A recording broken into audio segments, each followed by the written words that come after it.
Solve the following linear programming problem by using simplex method. Simplex method use করে নিম্নলিখিত linear programming প্রবলেমটাকে solve করতে বলেছে। কিছু কথা বলতে চাই, তবে তার আগে আমরা যে প্রোগ্রামটি দেওয়া আছে একটু আবার লিখব। The given linear programming problem is z max equal to 2x1 plus x2 subject to the condition x1 plus 2x2 is less than equal 10, x1 plus x2 is less than equal 6, x1 minus x2 is less than equal to x1 এবং x2 greater than equal 0. আমি আপনাদেরকে বলছিলাম একটা linear programming problem solve করার জন্য অনেকগুলো পদ্ধতি আছে। এক নাম্বার গ্রাফিক্যাল মেথড, এটা আমরা শেষ করেছি। দ্বিতীয় নাম্বার হচ্ছে সিমপ্লেক্স মেথড, তৃতীয় নাম্বার হচ্ছে বিগম মেথড, চতুর্থ নাম্বার হচ্ছে টু ফেজ মেথড, পঞ্চম নাম্বার মেথড হচ্ছে ডুয়েল সিমপ্লেক্স মেথড। তো আমরা আজকে সিমপ্লেক্স মেথডের সাহায্যে প্রদত্ত লিনিয়ার প্রোগ্রামিং প্রবলেমটা আমরা সলভ করব। আমি বলেছিলাম আপনাদেরকে যে লিনিয়ার প্রোগ্রামিং প্রবলেমে ডিসিশন ভেরিয়েবলস কেবল দুটা থাকবে, সেই লিনিয়ার প্রোগ্রামিং প্রবলেম সলভ করার জন্য আপনি গ্রাফিক্যাল মেথড সবচেয়ে বেশি উত্তম। যদি এরকম উল্লেখ করে যে সিমপ্লেক্স মেথড, তাহলে আপনাকে সিমপ্লেক্স মেথড দিয়েও অঙ্কটাকে করতে হবে অবশ্যই। এটা আপনি গ্রাফিক্যালিও আপনি সলভ করতে পারবেন। গ্রাফের সাহায্যে যে রেজাল্ট পাবেন সিমপ্লেক্স মেথডের সাহায্যেও সেম রেজাল্ট পাবেন। তাহলে আমার প্রথম কাজ হচ্ছে প্রদত্ত লিনিয়ার প্রোগ্রামিং প্রবলেমটাকে স্ট্যান্ডার্ড ফর্মে রিডিউস করা। স্ট্যান্ডার্ড ফর্ম, তাহলে so the standard form of the given linear programming problem is, তাহলে প্রথম স্টেপ হচ্ছে তাকে স্ট্যান্ডার্ড ফর্মে সাজিয়ে নেওয়া। অবজেক্টিভ ফাংশন যদি মিনিমাইজ থাকে ওটাকে ম্যাক্সিমাইজে কনভার্ট করা লাগবে। এটা যেহেতু ম্যাক্সিমাইজ অলরেডি আছে, তাকে নতুন করে আর ম্যাক্সিমাইজে কনভার্ট করার দরকার নেই। তাহলে z max equal to 2x1 plus x2। এখন প্রশ্ন হচ্ছে যে স্যার যদি অবজেক্টিভ ফাংশন মিনিমাইজ থাকে, আপনি বলছেন তাকে ম্যাক্সিমাইজে কনভার্ট করতে, তাহলে কিভাবে কনভার্ট করব? জাস্ট -1 দিয়ে গুণ করলে ফাংশনটা মিনিমাইজ থাকলে সেটা কি হয়ে যাবে? ম্যাক্সিমাইজ হয়ে যাবে।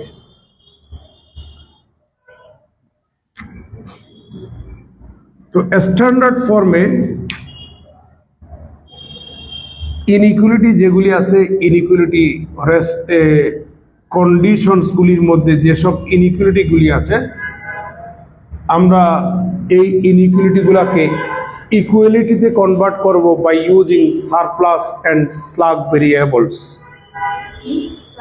সারপ্লাস ভেরিয়েবল এবং স্ল্যাগ ভেরিয়েবলস ইউজ করে ইনইকুয়ালিটিগুলোকে ইকুয়ালিটিতে আমরা কনভার্ট করব।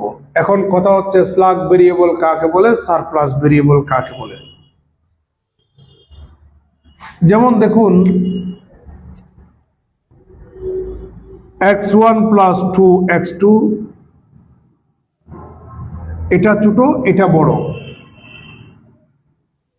তাহলে ইকুয়াল করার জন্য tan এর সাথে ইকুয়াল করার জন্য এদিকের পাল্লাটাতে আরো কিছু জিনিস ইন্ট্রোডিউস করলেই তো পাল্লাটার উভয় পাশটা কি হবে, সমান হবে। তাহলে আমি এখানে নতুন একটা ভেরিয়েবল ইন্ট্রোডিউস করলাম s1।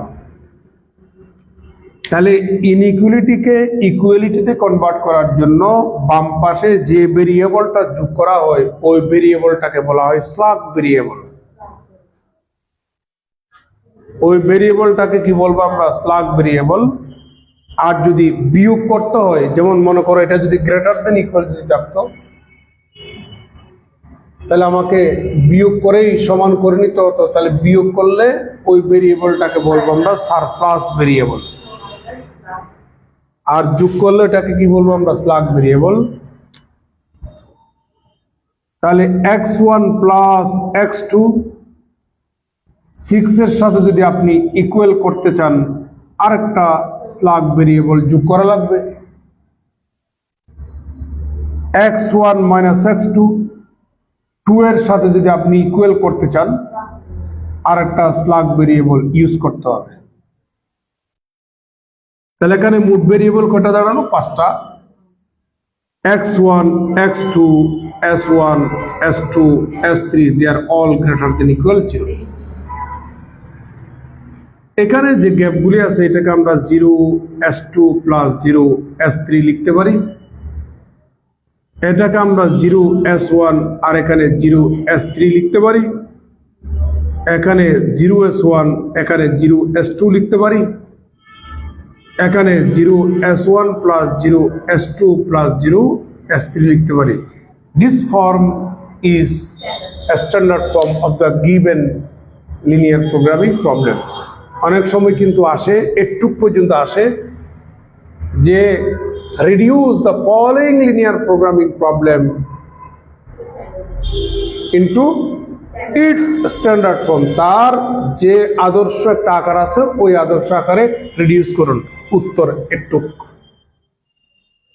এবার আমরা সিমপ্লেক্স মেথড দিয়ে সলভ করব। সিমপ্লেক্স মেথড দিয়ে আমরা সলভ করব। প্রথমে সিমপ্লেক্স টেবল 1।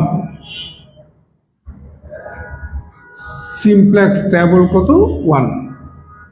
টেবলটা কিভাবে আমি ড্র করতেছি খেয়াল করুন। টেবলটা কিভাবে ড্র করতেছি খেয়াল করুন। টেবলটা কিভাবে ড্র করতেছি খেয়াল করুন। টেবলটা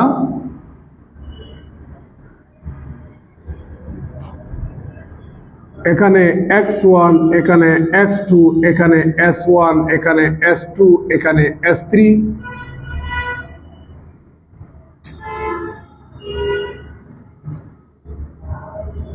এখানে কনস্ট্যান্ট টার্ম বি, ডান পাশের সেই টার্মগুলোকে আমরা বি দ্বারা ডিনোট করতাম, মনে আছে তো, প্রথম ক্লাসে একদিন দেখাছিলাম। আর এটা হচ্ছে মিনিমাম রেশিও, যেটাকে আমরা টিটা দ্বারা ডিনোট করি।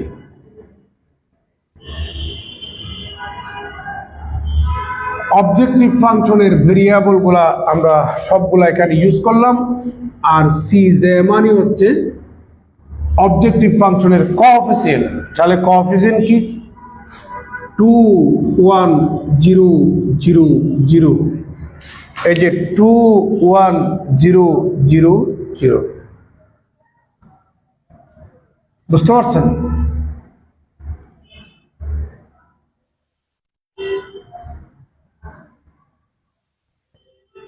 এখানে আরেকটা কলাম ইউজ করতে হবে।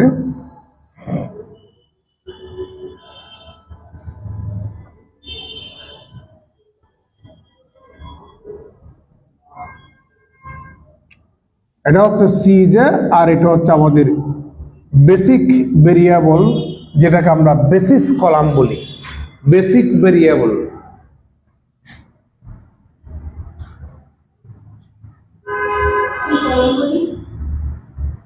বেসিক ভেরিয়েবল বসবে একেবারে এখানে, বেসিক ভেরিয়েবল বসবে যেটাকে আমরা বেসিস কলাম বলি, বেসিস। আর এই কলামটার নাম হচ্ছে সিবি। তার মানে কোএফিসিয়েন্টস অফ বেসিক ভেরিয়েবল কোএফিসিয়েন্ট গুলা। আর এখানে আপনারা বসাবেন কন্ডিশনস গুলার কোএফিসিয়েন্ট গুলি 1 2 1 0 0 আর এখানে হচ্ছে আমাদের 10 1 1 0 1 0 এখানে হচ্ছে আমাদের 6 1 -1 0 0 1 এখানে 2। আপনারা সিস্টেম অফ লিনিয়ার ইকুয়েশন পড়ছিলেন না ফার্স্ট ইয়ারে লিনিয়ার অ্যালজেব্রায়? আমি বলছিলাম লিনিয়ার অ্যালজেব্রার হিসাবগুলা অন্য অন্য অ্যালজেব্রার হিসাব থেকে ভিন্ন, ঠিক একইভাবে লিনিয়ার প্রোগ্রামিং এর হিসাবগুলা লিনিয়ার অ্যালজেব্রার মতো। যেভাবে আপনি সিস্টেম অফ লিনিয়ার ইকুয়েশনে হিসাবগুলা করতেন, ম্যাট্রিক্সে হিসাব করতেন, ওভাবেই হিসাবটা হবে লিনিয়ার অ্যালজেব্রার হিসাব।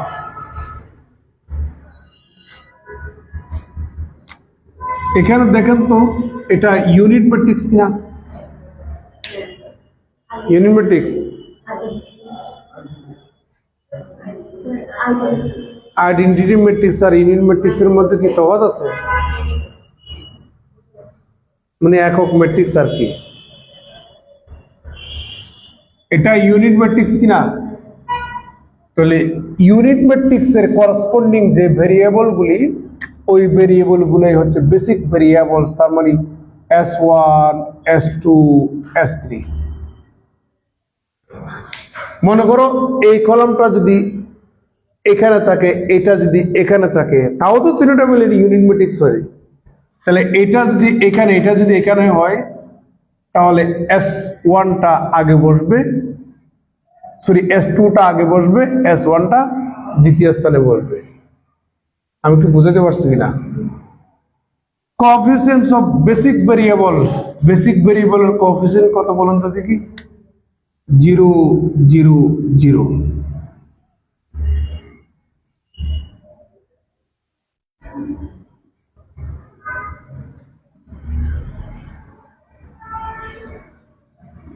এ হচ্ছে আমাদের ফার্স্ট টেবল। এখানে এই চিহ্নটা দিয়েন না, এটা জাস্ট আপনাদের বোঝানোর জন্য। এবার হচ্ছে ZJ, এই রোয়ের নাম হচ্ছে ZJ। সেটা হিসাব কিভাবে করবেন? সামেশন AIJ CB হোয়াইট মনে আছে তো? A11 A12 A13। তার মানে এই কোএফিসিয়েন্ট গুলাই হচ্ছে A11 A12 A13। তো এটার সাথে CB গুণ করুন, গুণ করছেন তো? এটার সাথে এটা গুণ করুন, সামেশন সিম্বল মানে হচ্ছে যোগ। এটার সাথে এটা গুণ করেন যোগ, এটার সাথে এটা গুণ করেন যোগ, এটার সাথে এটা গুণ করেন যোগ। তাহলে কত? 0। এটার সাথে এটা গুণ করেন যোগ, এটার সাথে এটা গুণ করেন যোগ, এটার সাথে এটা গুণ করেন 0। সিমিলারলি এরা সবাই সেম হবে। এখানেও সেম Z = 0 পাবেন। এই ভ্যালুগুলো হচ্ছে Z এর মান। অর্থাৎ এটার সাথে এটা গুণ করেন যোগ, এটার সাথে এটা গুণ করেন যোগ, এটার সাথে এটা গুণ করলে কত পাবেন? 0। এই 0টা হচ্ছে আমাদের অবজেক্টিভ ফাংশনটার ভ্যালু। এবার ডেল জে, এই রো এর নাম হচ্ছে ডেল জে।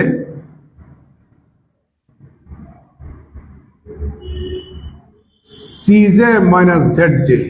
আপনি ZJ থেকেও CJ বিয়োগ করতে পারবেন, CJ থেকেও ZJ বিয়োগ করতে পারবেন।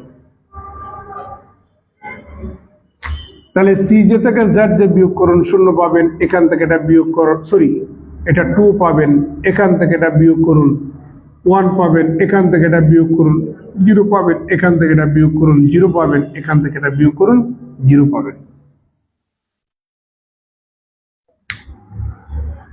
এখানে ডেল জে এর মধ্যে আমরা কিছু সংখ্যক উপাদান পজিটিভ পাচ্ছি। যতক্ষণ পর্যন্ত ডেল জে এর ভ্যালুগুলা এই ফরম্যাটে আসবে না, এদিকে তাকান আপনি, যতক্ষণ পর্যন্ত ডেল জের ভ্যালুগুলা এই ফরম্যাটে আসবে না, লেস দেন ইকুয়াল 0, হয় ইকুয়াল টু 0 হতে হবে, না হয় নেগেটিভ হতে হবে। যতক্ষণ পর্যন্ত এই ফরম্যাটে আসবে না ততক্ষণ পর্যন্ত আপনাকে এই টেবলটাকে মডিফাই করতে হবে, মডিফাই করতে হবে, মডিফাই করতে হবে। তাহলে ইকুয়াল টু 0 এই তিনটা নিয়ে আমার টেনশন করার দরকার নাই। এই দুটাকে নিয়ে আমার টেনশন করতে হবে, এই পজিটিভ গুলারে লেস দেন 0 নেগেটিভ বানাতে হবে। তাহলে পজিটিভ গুলার মধ্যে সবচেয়ে বড় যেটা, ওইটাকে আপনি সিলেক্ট করবেন, এটাকে আপনি সিলেক্ট করবেন। বুঝতে পারছেন? যদি আমি CJ মাইনাস ZJ যদি না লিখায় ZJ মাইনাস CJ যদি বলতাম, তাহলে এটা -2 হইতো, এটা -1 হতো, এটা 0 0 0, তখন আমরা বলতাম এক্ষেত্রে ডেল জে এর মান যতক্ষণ পর্যন্ত গ্রেটার দেন ইকুয়াল 0 আসবে না ততক্ষণ পর্যন্ত মডিফাই করতে হবে। যদি CJ মাইনাস ZJ যদি নেন, তাহলে যতক্ষণ পর্যন্ত এটা আসবে না ততক্ষণ কাজ করতে হবে। আর ডেল জে যদি এই ফরম্যাটে যদি নেন, তাহলে যতক্ষণ পর্যন্ত এইভাবে আসবে না ততক্ষণ পর্যন্ত আমাকে কাজ করতে হবে। তাহলে আমরা নেগেটিভ করার জন্য পজিটিভ যেগুলি ভ্যালু আছে এগুলির সবচেয়ে গ্রেটেস্ট ভ্যালুটা আমরা চুজ করলাম। তার করসপন্ডিং কলাম ওইটাকে বলা হয় পিভট কলাম। কি বলবো আমরা? Pivot column. Pivot PIVUT pivot column.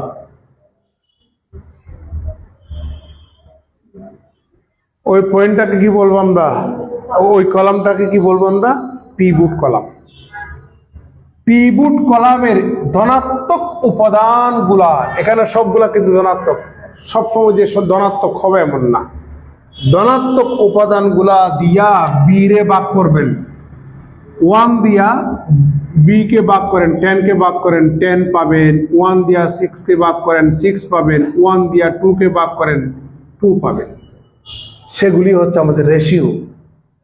Theta রেশিওর মধ্যে সবচেয়ে মিনিমাম কে 2। এটা হচ্ছে আমাদের পিভট রো, এটা হচ্ছে পিভট কলাম, এটা হচ্ছে পিভট রো, এটা হচ্ছে পিভট কলাম, এটা হচ্ছে পিভট রো, এটা হচ্ছে pivot column. Pivot rho pivot column যে উপাদানে ইন্টারসেক্ট করে ওটাকে বলা হয় পিভট এলিমেন্ট। কি বলবো আমরা? Pivot element. বুঝতে পারছেন? আবার নেক্সট টেবলে সিমপ্লেক্স টেবল 2 তে, সিমপ্লেক্স টেবল 2 তে আসি। দেখা যাচ্ছে? সিমপ্লেক্স টেবল 2 তে আসি। The given linear programming problem is, তো সিমপ্লেক্স টেবল 2 তে আসি। 2 তে এই যে 1 এর করসপন্ডিং যে ভেরিয়েবলটা আপনি দেখতে পাচ্ছেন, এটা সে পদ দিয়ে এসে বেসিক থেকে S3 থেকে লাথি মেরে বের করে দিবে। তার মানে x1টা হবে ইনকামিং ভেরিয়েবল আর S3টা হয়ে যাবে আউটগোয়িং ভেরিয়েবল। এই যে পিভট এলিমেন্টের করসপন্ডিং যে ভেরিয়েবলটা, এটা সে পদ দিয়ে এসে বেসিক থেকে যে ভেরিয়েবল আছে ওটাকে বের করে দিবে। তাহলে x1টা এখানে আসবে, S3টা অটোমেটিকলি চলে যাবে। এই জন্য x1টাকে বলবো ইনকামিং ভেরিয়েবল আর S3টাকে বলবো আউটগোয়িং ভেরিয়েবল। ক্লিয়ার? সাথে সাথে এটা 1 হবে এমন না, এটা 5ও হতে পারে, 2 হতে পারে, যেটাই থাকুক না কেন পরবর্তী টেবলে ওটারে 1 বানাতে হবে। এখানে ভাগ্য ভালো 1 আছে, আর নতুন করে 1 বানানোর দরকার নাই। 1 এর করসপন্ডিং বাকি দুটাকে কি করতে হবে? শূন্য করা লাগবে, কারণ এটা তো বেসিকে আসবে। যেমন এখানে বর্তমানে বেসিকে S1 S2 S3 আছে না, তাহলে S1 এর বরাবর যে আছে সেটা 1, বাকিগুলা কত? 0। S2 বরাবর যেটা আছে সেটা 1, বাকিগুলা কি? 0। S3 বরাবর যেটা আছে সেটা 1, বাকিগুলা 0। তাহলে এটা যখন পরবর্তীটা বলে, এটা যখন এখানে চলে আসবে, তাহলে এটা এখন হয়ে গেল কি? বেসিক। তাহলে বেসিক S1 এর বরাবর যেটা আছে সেটা 1 হবে, বাকিগুলা কি হবে 0 হবে। এটা 1 যদি না থাকে ওটাকে 1 বাড়িয়ে নিতে হবে। কিভাবে বানাবেন? মনে করুন 5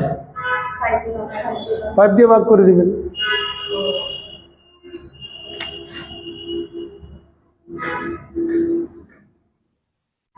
সিমপ্লেক্স টেবল 2।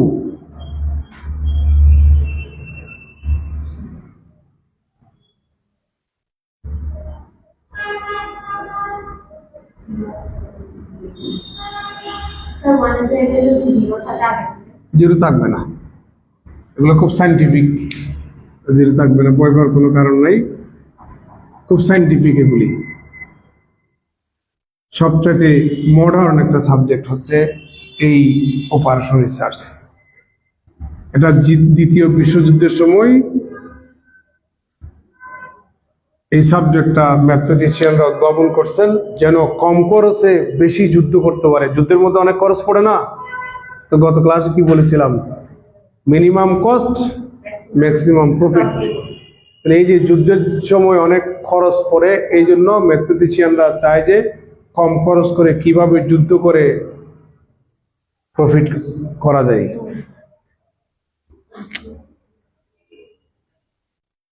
এটা হচ্ছে সিজে, এটা হচ্ছে সিবি, এটা হচ্ছে বেসিক।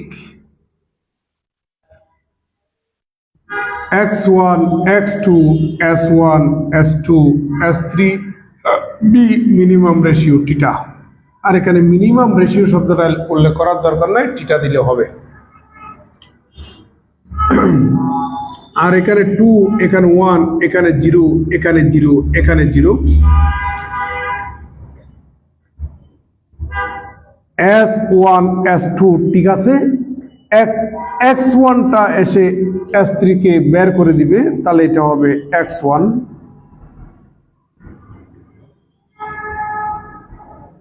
সিবি মানে হচ্ছে বেসিকের কোএফিসিয়েন্ট গুলা 0 0, S1 এর কোএফিসিয়েন্ট 2। কথা ছিল এটার 1 বানাতে হবে, ভাগ্যবান 1 আছে, আর 1 বানানোর দরকার নাই, যেভাবে আছে ওইভাবে বসাই দেন। 1 -1 0 0 1 2। এবার ভাই এই দুটাকে আমরা শূন্য করব বাই ইউজিং লিনিয়ার অলজেব্রা। এটাকে লাইন নাম্বার 1 মনে করো, লাইন নাম্বার 2 মনে করো, লাইন নাম্বার 3 মনে করো। কাকে শূন্য করবেন? লাইন নাম্বার 1 কে শূন্য করবেন, লাইন নাম্বার 2 কে শূন্য করবেন। যাকে শূন্য করবেন তাকে আগে বসাবেন, যাকে শূন্য করবেন তাকে আগে বসাবেন। হিসাবটা লাইন নাম্বার 3 এর সাথে হবে। এটার সাথে আপনি এটা বিয়োগ করুন, 0 পাবেন। এখান থেকে এটা বিয়োগ করুন, 3 পাবেন। এখান থেকে এটা বিয়োগ করুন, 1 পাবেন। এখান থেকে এটা বিয়োগ করুন, 0 পাবেন। এখান থেকে এটা বিয়োগ করুন, -1 পাবেন। এখান থেকে এটা বিয়োগ করুন, 8 পাবেন। এখান থেকে এটা বিয়োগ করুন, 0 পাবেন। এখান থেকে এটা বিয়োগ করুন, 2 পাবেন। এখান থেকে এটা বিয়োগ করুন, 0 পাবেন। এখান থেকে এটা বিয়োগ করুন, 1 পাবেন। এখান থেকে এটা বিয়োগ করুন, -1 পাবেন। এখান থেকে এটা বিয়োগ করুন, 4 পাবেন। আবার এগুলো দিতে যাই না, এগুলো বোঝানোর জন্য। সেম কাজ z equal to summation aij cb। এটার সাথে এটা গুণ করেন যোগ, এটার সাথে এটা গুণ করেন যোগ, এটার সাথে এটা গুণ করেন 2। এটার সাথে এটা গুণ করেন যোগ, এটার সাথে এটা গুণ করেন যোগ, এটার সাথে এটা গুণ করেন -2। এটার সাথে এটা গুণ করেন যোগ, এটার সাথে এটা গুণ করেন যোগ, এটার সাথে এটা গুণ করেন 0 0। আর এখানে আপনি পাচ্ছেন 2, আর এখানে z ইকুয়াল টু 4 পাচ্ছেন। এই তো এটার সাথে এটা গুণ করেন যোগ, এটার সাথে এটা গুণ করেন যোগ, এটার সাথে এটা গুণ করেন 4 পাবেন। তোমার বইটা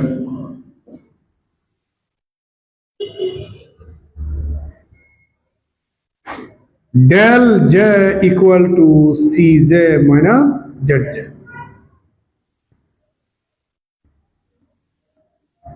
এখান থেকে এটা বিয়োগ করেন 0 পাচ্ছেন, এখান থেকে এটা বিয়োগ করেন 3 পাচ্ছেন, এখান থেকে এটা বিয়োগ করেন 0 পাচ্ছেন, 0 পাচ্ছেন, -2 পাচ্ছেন। যতক্ষণ পর্যন্ত del j is less than equal 0 আসবে না, ততক্ষণ পর্যন্ত এটাকে মডিফাই করা লাগবে টেবলটাকে।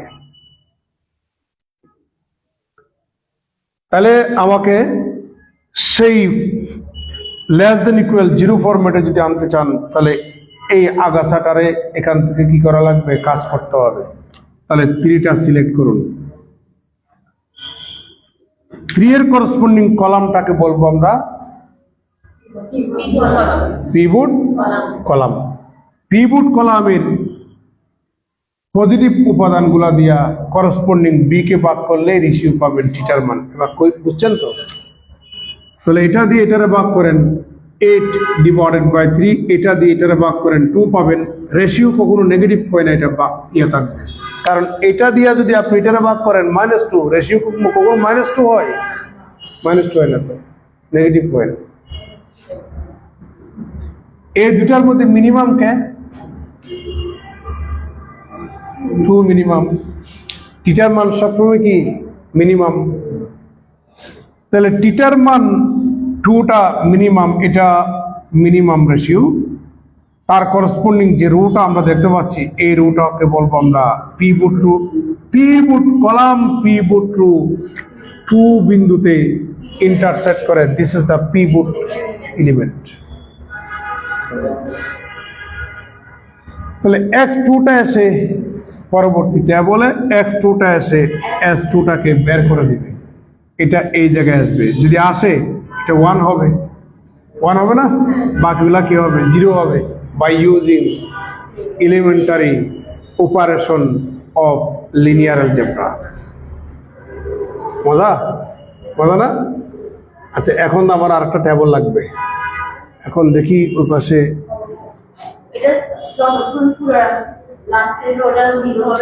এই লেস দেন এই ফর্মেটে আসবে না, ততক্ষণ আমাকে আগাতে হবে।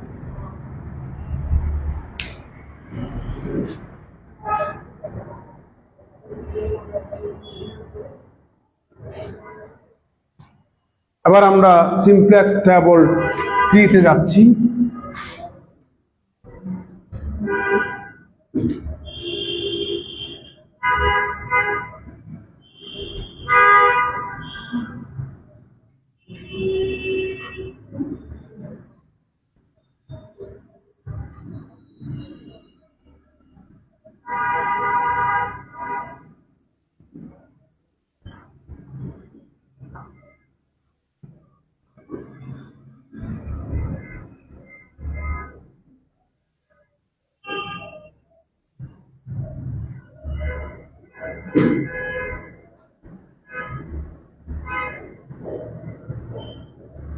দেখা যাচ্ছে পুরোটা?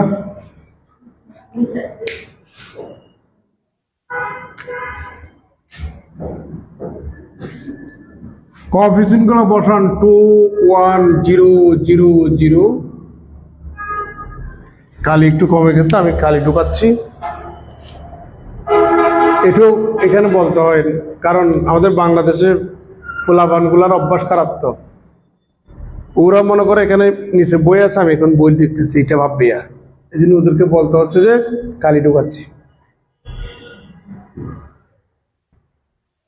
আছে কতগুলো আছে, তো মানে ভুল ধরা।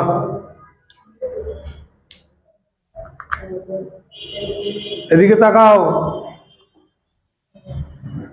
তাহলে এখানে আমাদের ইনকামিং ভেরিয়েবল হচ্ছে x2, আউটগোয়িং ভেরিয়েবল হচ্ছে s2। s1 x2 x1,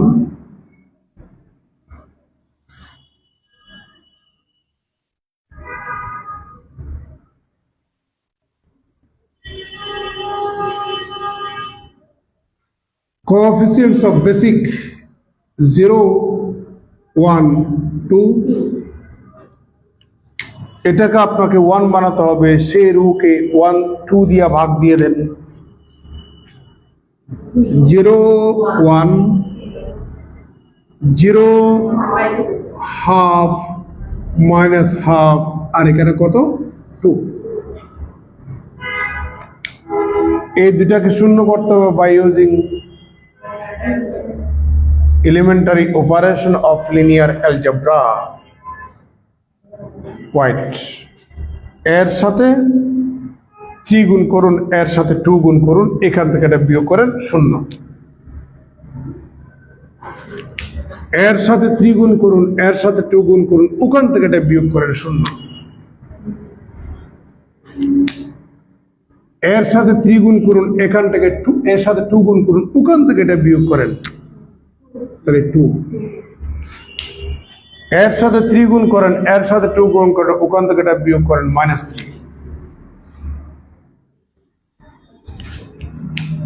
এর সাথে 3 গুণ করেন, এর সাথে 2 গুণ করেন, এখান থেকে এটা বিয়োগ করেন 1,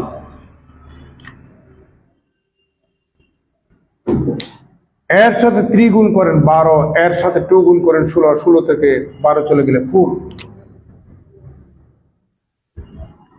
এবার এটাকে যদি আপনি শূন্য করতে চান, এর সাথে 2 গুণ করেন, যোগ করেন,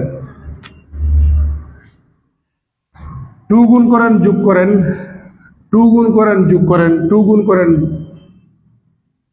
যোগ করেন, 2 গুণ করেন, যোগ করেন,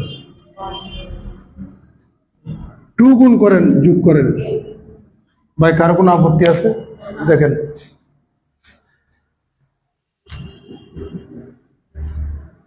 এবার হচ্ছে আমাদের জেড যে আগের মতো summation A I J C B, এটার সাথে এটা গুণ করেন, যোগ এটার সাথে এটা গুণ করেন, যোগ এটার সাথে এটা গুণ করেন, তাহলে আপনি পাচ্ছেন 4, এখানে পাচ্ছেন আপনি 1, এখানে পাচ্ছেন 0, আর এখানে পাচ্ছেন আপনি 3/2, আর এখানে পাচ্ছেন আপনি তাও 3/2, আর এখানে পাচ্ছেন আপনি 18, এটা হচ্ছে অবশ্যই জেডের মান।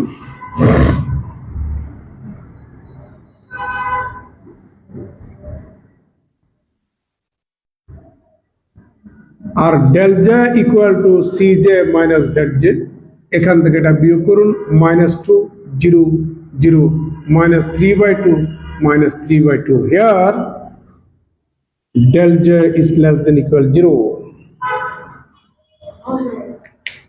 del j এর সকল মান এটা চলে আসছে না? তাহলে আমরা অপটিমাল সলিউশন, অপটিমাম শব্দটাকে বিশ্লেষণ করলে দুইটা পাওয়া যায়, একটা হচ্ছে ম্যাক্সিমাম আর একটা কি মিনিমাম। তাহলে এখানে কি দেওয়া আছে? ম্যাক্সিমাম দেওয়া আছে, তার মানে ম্যাক্সিমাম সলিউশনে, অপটিমাম সলিউশনে জায়গায় এসে পৌঁছে গেছি, বুঝতে পারছো? তাহলে সুতরাং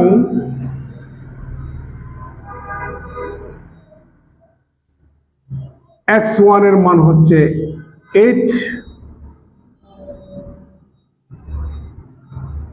x2 সমান কত বলেন?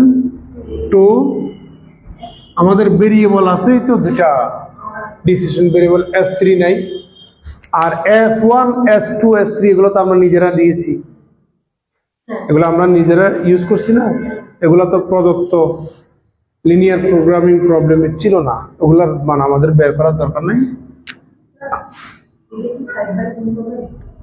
কোনটা?